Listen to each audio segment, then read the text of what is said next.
प्रधानमंत्री की आर्थिक सलाहकार परिषद ने प्रतिस्पर्धात्मकता रोडमैप जारी किया। भारत 25 वर्षों में उच्च मध्य आय वाले देशों की श्रेणी में होगा। लक्ष्य, नई दिल्ली, विशेष संवाददाता। आजादी के 100 साल पूरे होने तक भारत उच्च मध्य आय वाला देश बन सकता है, बशर्ते अगले 25 साल में औसत वार्षिक वृद्धि 7 से 7.5% के बीच रहे। प्रधानमंत्री की आर्थिक सलाहकार परिषद यानी चेयरमैन बिबेक देबरॉय ने मंगलवार को यह अनुमान जताया। उन्होंने कहा, भारतीय अर्थव्यवस्था का आकार 2047 तक 20,000 अरब डॉलर तक पहुंच सकता है।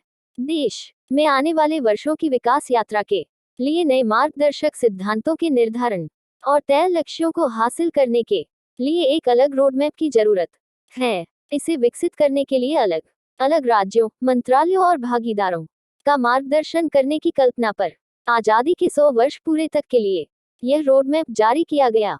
मौजूदा समय में भारत 2.70 अरब डॉलर के सकल घरेलू उत्पाद यानी जीडीपी के साथ दुनिया की छठी सबसे बड़ी अर्थव्यवस्था है। देश को वर्तमान में एक विकासशील राष्ट्र के रूप में वर्गीकृत किया गया है। देबरॉय ने भारत फीसदी से अधिक औसत वार्षिक वृद्धि रहने पर देश लक्ष्य हासिल कर पाएगा। 10,000 अरब डॉलर तक 20 पहुंच सकता है। देश की अर्थव्यवस्था का आकार रोजगार बढ़ाने पर होगा जोर। इसमें कहा गया है कि ऐसी सामाजिक नीतियों को सक्षम करने की आवश्यकता है जो श्रम बाजार में काम करने वालों, रोजगारोन्मुखता को बढ़ाए और नौकरी चाहने वालों के लिए बाधाओं को कम करें।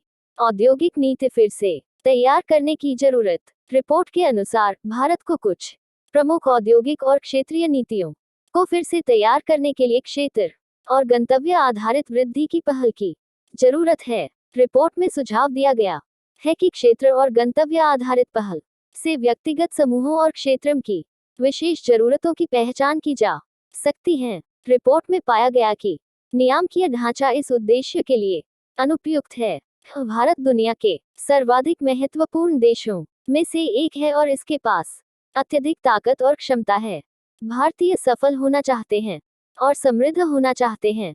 Professor Michael E porter, Harvard business school HBS मुताबिक, यदि भारत के विकास पथ को त्वरित, उच्च और मजबूत रूप से उभरना है तो सरकार की नीतियों तथा उसके द्वारा निर्धारित वातावरण में काम कर रहे उद्यम और बाजार बहुत क्या है इसमें खास। यह रोडमैप और द इंस्टीट्यूट फॉर कॉम्पिटिटिवनेस का साझा प्रयास है। इसे इंस्टीट्यूट फॉर कॉम्पिटिटिवनेस के अध्यक्ष डॉक्टर अमित कपूर और हार्वर्ड बिजनेस स्कूल के प्रोफेसर माइकल ई पोर्टर एवं डॉक्टर कृष्वयन केटल्स ने विकसित किया है। यह रोडमैप परिभाषित समग्र लक्ष्यों और सामाजिक एवं आर्थिक एजेंडों के समेकन पर अंतर्निहित विकास के नए दृष्टिकोण की अभिव्यक्ति के आधार पर नए दिशा निर्देश प्रदान करने के लिए तत्पर है। लिए के प्रतिस्पर्धात्मकता का मसौदा जारी करते हुए कहा कि और 2047 में अर्थव्यवस्था का कुल आकार 20,000 अरब डॉलर से थोड़ा कम होगा। उनका मानना है कि 2047 तक 100 साल पर भारत भी उच्च मानव विकास श्रेणी के देशों में शामिल हो जाएगा, यानी भारत उच्च मध्यम आय वर्ग में होगा, न कि उच्च आय वर्ग में। उन्होंने यह भी कहा कि भारतीय समाज की प्रकृति पूरी तरह से बदल जाएगी। बिबेक देबरॉय ने के